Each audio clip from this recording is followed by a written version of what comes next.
Dear students, today we will do question answer from the poem On the Desert.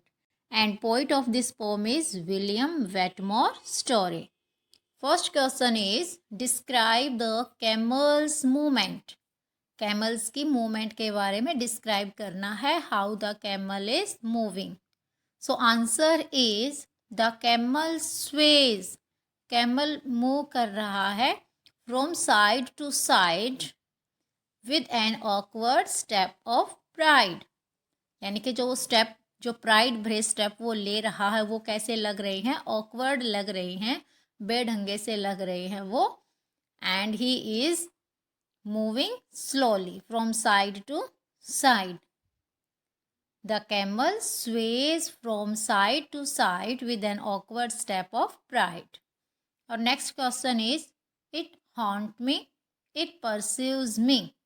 Haunts means keeps following like a ghost. एक ghost की तरह follow करना. It pursues means follow करना. If I flee or if I stand.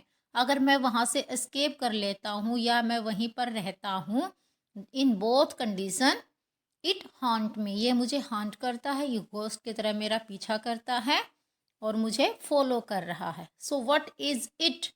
So it क्या है? What is it? जो यहाँ पे इट लिखा हुआ है, what is it here? So you all have read the poem. जो इट है वो किसके लिए यूज हुआ है? It refers to the shadow of the camel on the sand. It किसको रेफर कर रहा है? It refers to the shadow. Shadow mean परछाई. ऑफ द कैमल, कैमल की, on the sand.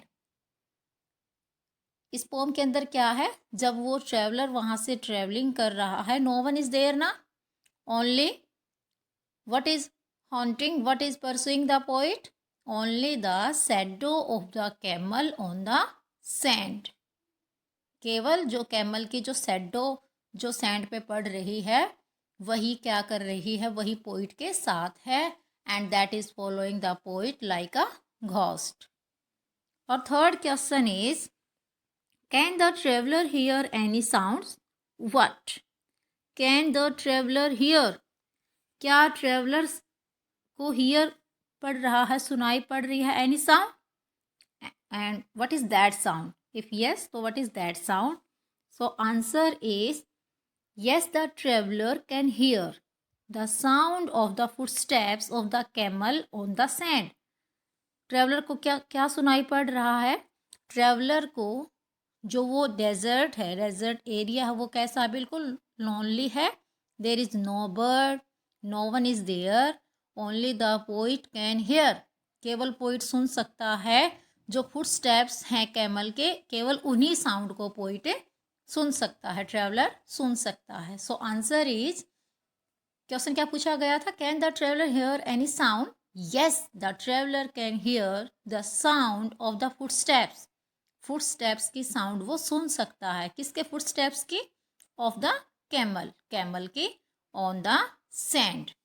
Fourth is, why does the traveller feel that the sun is spraying everywhere? Why does the traveller feel? Traveller को ये क्यों feel हो रहा है कि जो सन है वो हर तरफ प्रेइंग है, मीन्स हर तरफ सूर्य की रेज पड़ रही हैं, सूर्य हर तरफ इम्पोलाइटली देख रहा है. So answer is, the traveller feels that the sun is praying everywhere. यहीं से आप क्वेश्चन को आंसर को राइट कर सकते हो. द ट्रेवलर फील है तो feels that the sun is praying everywhere because, आगे क्या लगाओगे आप? Because the sun is hot. Sun क्या है? हॉट है. And the sand is glaring with the sunlight. और जो सैंड है उस पर जब सनलाइट गिर रही है वो क्या कर रहा है? ग्लेयरिंग कर रहा है, चमक रहा है brightly. So answer is, the traveller feels that sun is spraying everywhere. Sun हर तरफ लुकिंग इम्पोलाइटली है, मीन्स हर तरफ इम्पोलाइटली रूप से वो देख रहा है. Because the sun is hot. Sun क्या है? हॉट है. And the sand is glaring. Sand glare कर रहा है, चमक रहा है विद ए सनलाइट. क्लियर? और next question is what is the meaning of the phrase desolately grand. Desolately means empty, sad and large. वो लार्ज भी है और वो एम्प्टी और सैड भी है. So what is the meaning of the phrase desolately grand? So answer is the desert is empty. Empty है and tough to cross, और उसको क्रॉस करना भी क्या है, टफ है. The desert is empty and tough to cross. लेकिन वो ग्रैंड कैसे है? But it is vast. It is vast, ये बहुत विशाल है. And has a beauty of its own. हालांकि वो एम्प्टी है, उसको क्रॉस करना भी टफ है, लेकिन वो डेजर्ट बड़ा ही वास्ट है, बड़ा विशाल है, और उसकी खुद की क्या है, ब्यूटी है. That's why desolately grand is used here for the desert. The desert is empty and tough to cross, but it is vast and has a beauty of its own. Now make sentences. Our first sentence is glaring. Glaring means too bright and strong, यानी कि बहुत ही ज़्यादा जो क्या है, bright है, bright in an unpleasant way. So sentence can be glaring colors displease the eye. Glaring colors displease the eye. Or you can make the sand is glaring with the sunlight. Clear? Second is scraggy. Scraggy means very thin.